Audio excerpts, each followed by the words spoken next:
నమస్తే, నేను Maruthi Ram. One voice న్యూస్కు స్వాగతం. రాజన్న సిరిసిల్ల జిల్లా తంగళ్లపల్లి మండల కేంద్రంలో కాంగ్రెస్ పార్టీ నేతలు రోడ్ షో నిర్వహించారు. ఈ కార్యక్రమంలో మంత్రి పొన్నం ప్రభాకర్, ప్రభుత్వ విప్ ఆది శ్రీనివాస్, ఎమ్మెల్యే కవంపల్లి సత్యనారాయణ, కాంగ్రెస్ నియోజకవర్గ ఇన్ఛార్జి కేకే మహేందర్ రెడ్డి, పార్లమెంటు ఎంపీ అభ్యర్థి వెలిచెల రాజేందర్ రావు, పెద్ద ఎత్తున కాంగ్రెస్ కార్యకర్తలు, స్థానికులు పాల్గొన్నారు.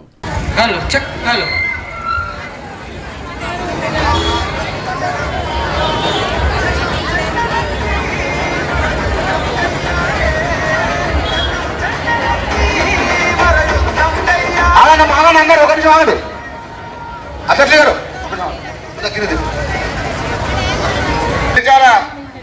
రాజేంద్రరావు గారికి పెద్ద ఎత్తున మేము సైతం అండగా ఉంటామంటూ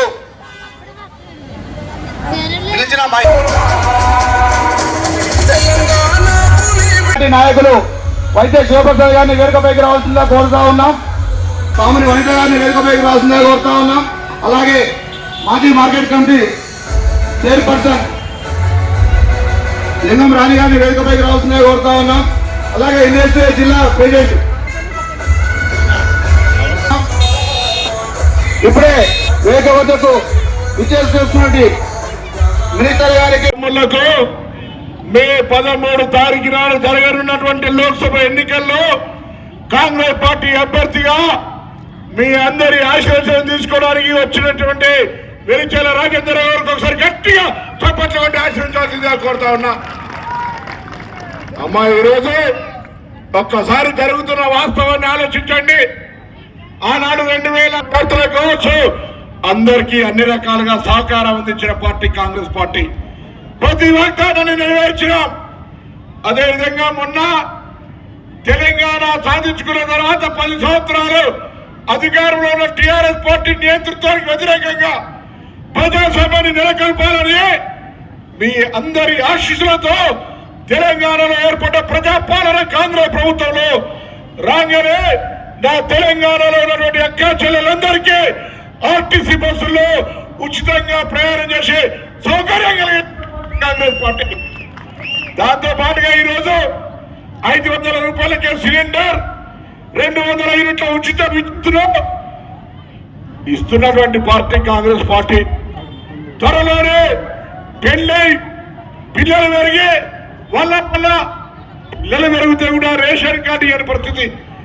ఎలక్షన్లు ఇవ్వడంతో పాటుగా ఇందిరమ్మ ఇండ్ల పేరు మీద 5 లక్షల రూపాయలతో ఇండ్లు ఇచ్చే కార్యక్రమాన్ని కూడా తీసుకుంటున్నామని మనం చేస్తా ఉన్నా.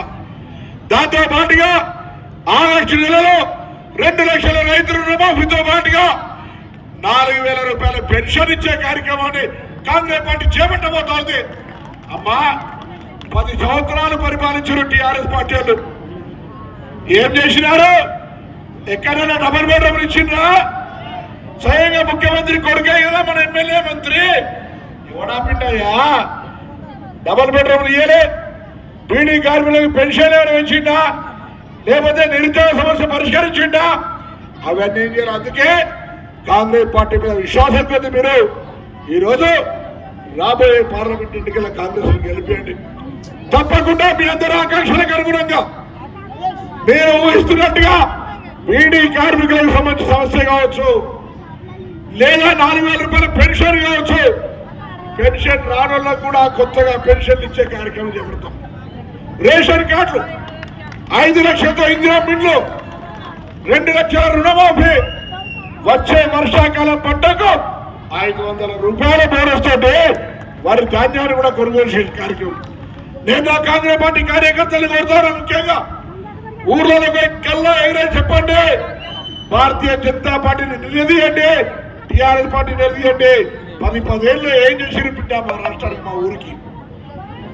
ఈరోజు భారతీయ జనతా పార్టీ చూడ హామీలు, టీఆర్ఎస్ పార్టీ మొత్తం ఖజానా ఖాళీ చేసి అప్పులు, డబుల్ బెడ్రూమ్లు ఇవ్వక, 3016 నిరుద్యోగ వృత్తి ఇవ్వక అనేక రకాలుగా సతాయించి ఇవాళ మళ్ళీ ఆ వినోదరావు అంటే ఇక్కడ ఉంటాడో తెలియదు, మనకు సంబంధమే లేదు. అటువంటి ఆయన ఇలా మన ముందుకు వచ్చే ప్రయత్నం. ఏ బీజేపీ ఆయనే. అమ్మా, దేవుడు ఎక్కడుండాలి? గుళ్ళు ఉండాలి. భక్తి ఎక్కడుండాలి? గుండెలు ఉండాలి.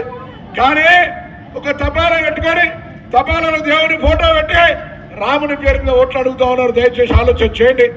అందుకే మిమ్మల్ని కోరుతా ఉన్నా, ఒక్కసారి ఎలా రాజేంద్రరావు గారు, వారి తండ్రి జయముద్రరావు గారు మార్కెట్ చైర్మన్ గా, ఎమ్మెల్యేగా, ఎమ్మెల్సీగా పనిచేసి చదువుకున్న ఆయన బండి సంజయ్ లెక్క వాళ్ళ నాయన టీచర్ ఉద్యోగం ఇరిగేషన్ డిపార్ట్మెంట్ లో చేయలే. ఈరోజు ఏం మాట్లాడుతుందో తెలియదు. మేము ఆదిశీలన్న మహేందర్ రెడ్డి గారు అనేక సందర్భాల్లో ఆయన మాట్లాడుతూ ఉంటుంటే నిన్న మొన్న చెప్తా ఉండు, మీ 6 గ్యారంటీలు అమలు చేస్తే నేను పోటీ నుంచి తప్పుకుంటా అన్నాడు. మమ్మల్ని అడిగే ముందు 10 ఏళ్లలో నువ్వు ఇస్తాను 2 కోట్ల ఉద్యోగాలేవి, రైతుల ఆదాయం రెట్టింపేది, తెలంగాణ విభజన హామీలేవి, రైతులకు పెన్షన్ ఏది, 17 లక్షల మంది ఖాతాలు ఉన్నాయా, బండి సంజయ్ వేయించిందా? గట్టిగా నిలదీసి అడుగురు మన ఊర్లోకి వస్తాయి. ఏమనంటే రాముడు రాముడు అంటారు, అక్షింతలు అంటాడు. అరే ఏం చేసినారా పోయి సిరిసిల్ల? నేను పీడీ హాస్పిటల్ చేసిన, పీడీ హాస్పిటల్ కాడికి ఇక్కడ కట్టితే తెలివి లేదు. ఇలా పీడీ కార్మికులకు ఆరోగ్యం ఈజీఎస్ఎస్ కింద సెంట్రల్ గవర్నమెంట్ స్కీమ్ తోటి హాస్పిటల్ తీసుకొచ్చినాం. తెలియదా నీకు? చెప్పాలి గాను. ఈరోజు ఒకటే అమ్మా, రాజేంద్రరావు గారు మాట్లాడతారు, ఆది శ్రీనివాస్ గారు మాట్లాడతారు, కవంపల్లి సత్యనారాయణ మానకొండ ఎమ్మెల్యే గారు 2 నిమిషాలు మాట్లాడతారు, జనపిడిసి గారు మాట్లాడతారు, టోనీ గారు మాట్లాడతారు. ఒకటే మాట, కాంగ్రెస్ పార్టీ గెలిపియండి. కాంగ్రెస్ పార్టీ రేవంత్ రెడ్డి గారి నాయకత్వంలో మీకు అన్ని సమస్యలు పరిష్కరించే విధంగా మొన్ననే గెలిపించిన ప్రభుత్వానికి బలాన్ని ఇవ్వండి. మేము మీకు అనుగుణంగా పనిచేస్తాం. 5 సంవత్సరాలు కాంగ్రెస్ ఉంటుంది. ఎవరికి వేరే ఓట్లు చేస్తే బోర్లేసినట్టే. దయచేసి కాంగ్రెస్ ను బలపరచాలంటే ఇక్కడ మీకు సిరిసిల్ల పాపం మొన్ననే మహేందర్ రెడ్డి ఓడిపోయాడు. ఇలా ఎంపీ గెలిస్తే ఎమ్మెల్యే లెక్క మహేందర్ రెడ్డి ఇక్కడ పనిచేయించగలుగుతాడు. దయచేసి అందుకే మిమ్మల్ని కోరుతా, ఆలోచన చేయండి, కాంగ్రెస్ పార్టీని గెలిపియండి. కాంగ్రెస్ పార్టీని గెలిపేమని కోరుతూ నమస్కారం చెప్తూ సెలవు తీసుకుంటా ఉన్నాం. పొందబెట్టి కాంగ్రెస్ ప్రభుత్వాన్ని సెంట్రల్ గవర్నమెంట్ లో తీసుకొస్తే మీకు కాంగ్రెస్ పార్టీ మేనిఫెస్టోలో బ్రహ్మాండమైన పాలసీలు డిక్లేర్ చేసింది. ఇక్కడ ఉన్న ఆడబిడ్డలకు ఒక్కొక్కరికి సంవత్సరానికి వాళ్ళ అకౌంట్లో ₹1,00,000 వేయడం జరుగుతుంది. ఆ మేనిఫెస్టోకు అనుగుణంగా ఇక్కడ ఉన్న యువకులకు డిగ్రీ చేసి ఉద్యోగం రాగా ఉన్న యువకులందరికీ 1 సంవత్సరంకు గాను ₹1,00,000 వృత్తి కింద ఇవ్వబడుతుంది నెలకు. మరి రైతుల రుణమాఫీ, భారతదేశం మొత్తంలో ఉన్న రైతుల రుణమాఫీ మొత్తంగా మాఫీ చేయడం జరుగుతుంది. ఇవి కాకుండా ఇంకా చాలా ప్రణాళికలు మేనిఫెస్టోలో ప్రకటించినారు. నిత్యావసర సరుకుల ధరలు ఆకాశాన్ని అంటించిన మోడీ గారు 18% GST చేసి సామాన్యుల నడ్డి విరిచిన మోడీ గారిని కాంగ్రెస్ ప్రభుత్వం రాగానే దాన్ని 12%కు దించడం జరుగుద్ది. అన్ని నిత్యావసర సరుకులు, వస్తువులు, ఫ్రిడ్జ్, టీవీ, వాషింగ్ మెషీను ప్రతి ఒక్కటి కూడా ఈ 6% చాలా అందుబాటులోకి వస్తాయి ప్రైసెస్. పెట్రోల్, డీజిల్ కూడా ₹105 నుండి ₹65, ₹70 చేసే ఆలోచనలో కాంగ్రెస్ ఉంది.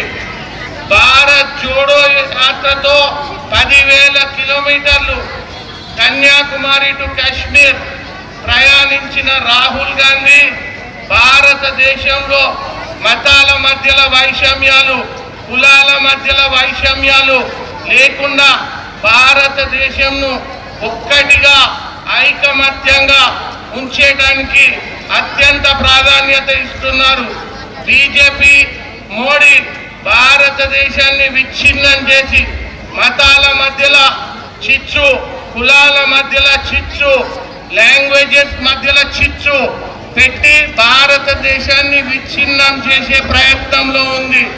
ఇది మనందరము గ్రహించి బీజేపీని పాతాళానికి దొక్కాల్సిన సమయం వచ్చింది. శ్రీరామచంద్ర స్వామి కూడా అనుగ్రహం మనకే ఉంది. శ్రీరామచంద్ర స్వామి మన హిందువుల మధ్యలో వైషమ్యాలు సృష్టిస్తున్న బీజేపీని తప్పకుండా పాతాళానికి తొక్కాలని ఆలోచిస్తున్నారు.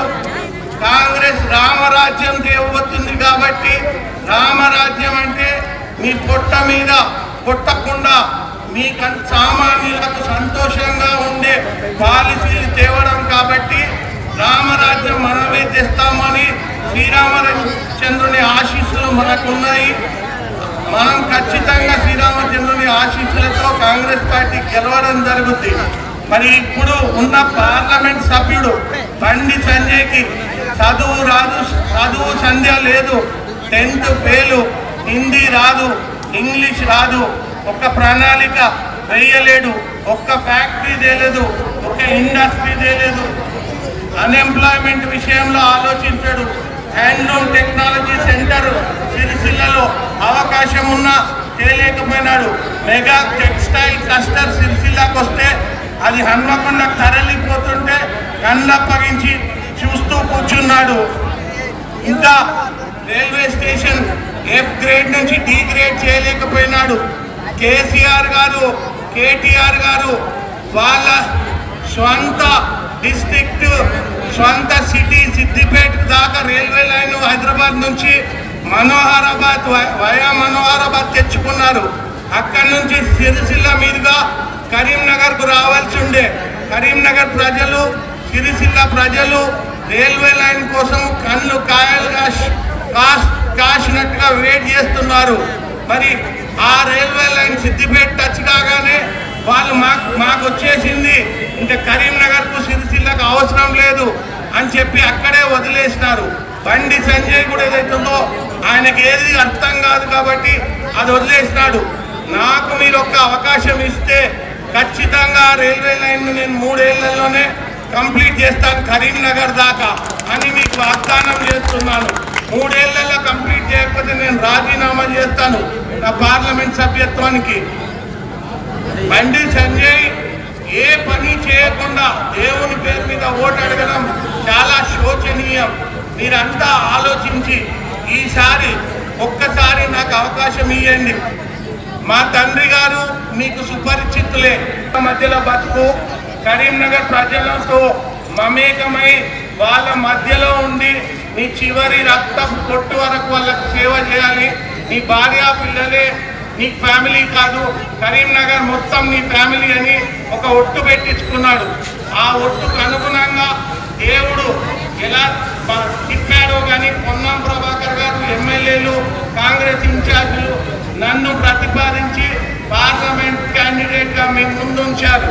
నాకు ఒక్క అవకాశం ఇవ్వండి, నేను మీకు సేవ చేసి తరిస్తాను. మా నాన్నగారి ఆశయం కూడా తీరుతుంది.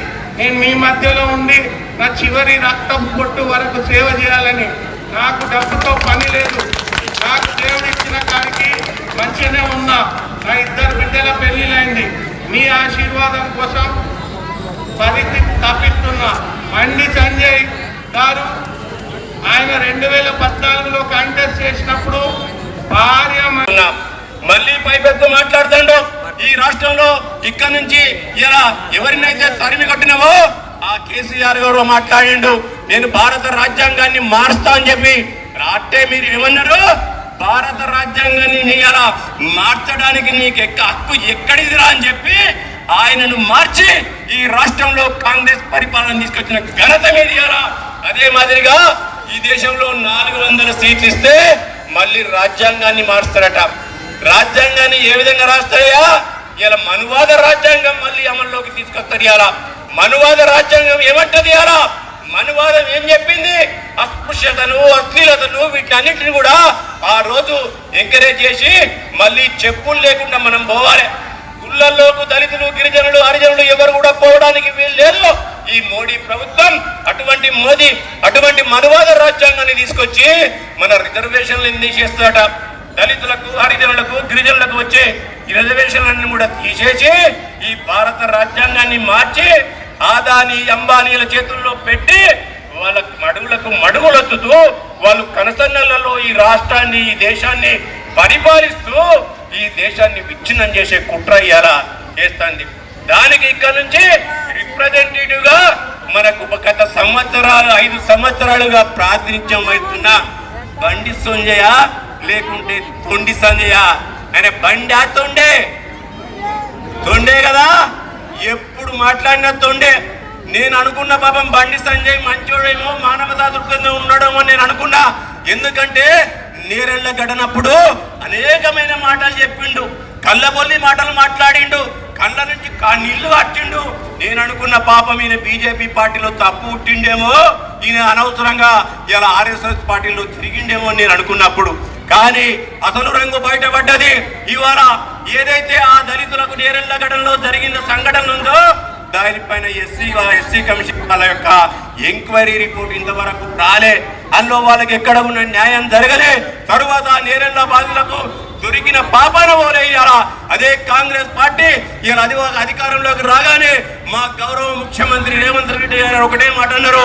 ఆ రోజు నేను మేమందరం కూడా పొన్నం ప్రభాకర్ గారు, కవ్వంపల్లి సత్యనారాయణ గారు, మేడిపల్లి సత్యం గారు, ఆది శ్రీనివాస్ గారు వెళ్ళగానే అన్నాడు, అన్నా మనం ఆ రోజు నేరెళ్ళ ఘటనకు మేమందరం కూడా మద్దతు ఇచ్చిన, మీరు ఇచ్చిండ్రు. ఆ రోజు నేను వేరే పార్టీలో ఉండొచ్చు, కానీ మానవత్వంతో మనందరం కూడా స్పందించాల్సిన అవసరం ఉంది.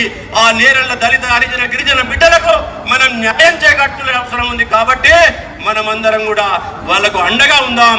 వాళ్ళను ఏ విధంగానైనా ఆదుకొని వాళ్ళకు తగిన రీతిలో వాళ్ళను సెటిల్ చేద్దామని చెప్పి మంత్రివర్యుడు పొన్నం ప్రభాకర్ గారికి ఆ బాధ్యతను అప్పచెప్పిండు. ఆ బాధ్యతను ఎప్పుడైతే ఈ ఎలక్షన్ కోడ్ పోతుందో పోయిన తర్వాత ఆ బాధ్యతను నెరవేర్చేది తప్పకుండా మేము తీసుకొని వాళ్లకు సంతోషాన్ని కలిగించే విధంగా చర్యలు చేపడతామని తెలియజేస్తున్నాం. ఏది ఏమైనప్పటికీ కూడా మే 13వ తారీఖున మీరు ఏ విధంగానైతే డిసెంబర్ 3వ తారీఖున తీర్పిచ్చి రాష్ట్రంలో మార్పు కోరుకున్నారో ఈ మే 13వ తారీఖున కూడా మీ తీర్పు, మీ ఓటు దేశంలో ఒక మార్పు తీసుకోవాలి. దానికి ఈ తంగలపల్లి మండలమే శ్రీకారం కావాలి.